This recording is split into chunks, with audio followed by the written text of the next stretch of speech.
Olá, tudo bem? Então, estou aqui novamente para comentar com vocês as notícias econômicas da semana. Uma semana turbulenta no mercado financeiro. Então, temos aqui na terça-feira um artigo do Valor que a incerteza fiscal levou o dólar a 5,50. Depois, no dia seguinte, houve uma matéria muito importante, muito interessante, em que houve uma análise de 4 cenários. Um cenário de extinção total do teto de gastos, outro de flexibilização, outro de um gasto bastante acima do teto e, finalmente, o ideal de manutenção do teto de gastos. Neste cenário extremo de abandono total do teto de gastos, para vocês terem uma ideia, o dólar seria projetado a R$ 6,50, a Selic a 5,5% e, obviamente, uma pressão inflacionária fortíssima. Como se não bastasse, todas as incertezas causadas pela saída em massa dos secretários do Ministério da Economia, que defendem o teto de gastos, defendem as privatizações, etc., houve a questão da possibilidade de aumento dos servidores públicos, que iria causar um rombo de 120 bilhões no orçamento. Ou seja, no jornal de ontem, novo risco fiscal detona os mercados. O que é isso, hein? Por que isso tudo acontece? Qual é a importância da manutenção do teto de gastos? Vamos dar uma olhadinha? Eu preparei aqui um gráfico para vocês. A fonte é o Tesouro Nacional e a XP Investimentos. Isso aqui é a evolução da dívida bruta com relação ao PIB, em percentual do PIB. Tá? Então, os patamares vão crescendo de uma forma absurdamente veloz. Então, nós pulamos de 2015 de 65% para 2018, mais de 75%, 2019, 80%, e já temos uma previsão para 2020 de mais de 90% de 90% do PIB de dívida, sendo que outras fontes que não essa, que não a XP, já dão 100% ou próximo de 100% do PIB de dívida total. Gente, a ordem de grandeza do PIB do Brasil é de 7 trilhões de reais.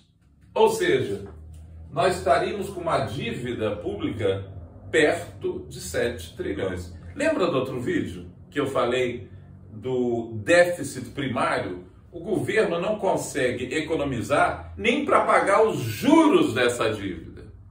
Ele tem déficit primário porque tudo que ele arrecada com impostos, menos o que ele gasta antes dos juros, é menor que zero, ou seja, os gastos são maiores que os impostos. Então ele precisa continuar a se endividar cada vez mais.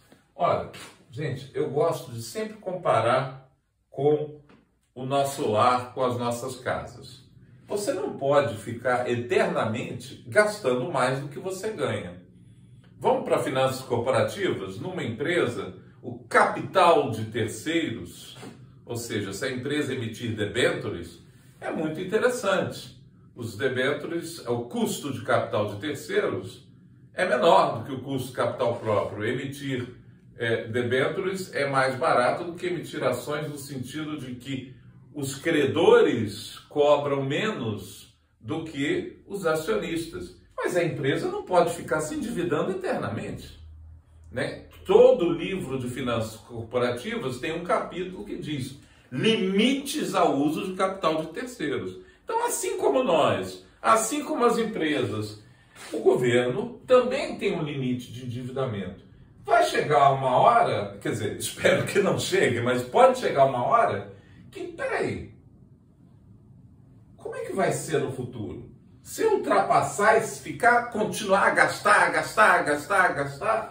como é que fica essa sustentabilidade dessa dívida? Então, essa é a grande incerteza que o jornal Valor Econômico está se referindo nessas notícias. Para 2021, cenário de incerteza, porque não sabemos se o teto de gastos será mantido.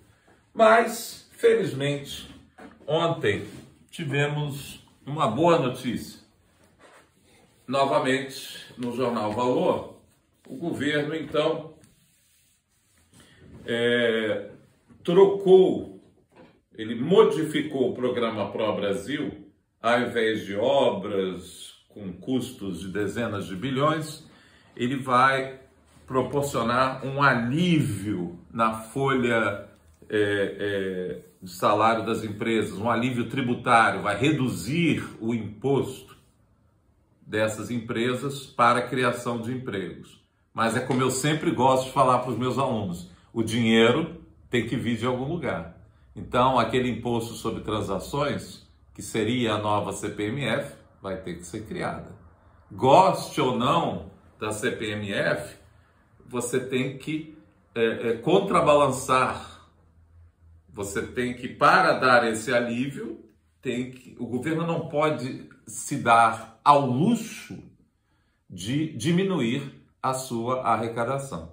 Isso é fundamental para que no futuro nós diminuamos a incerteza e consigamos manter um panorama, um cenário financeiro um pouco mais sustentável, um pouco mais crível, um pouco mais previsível.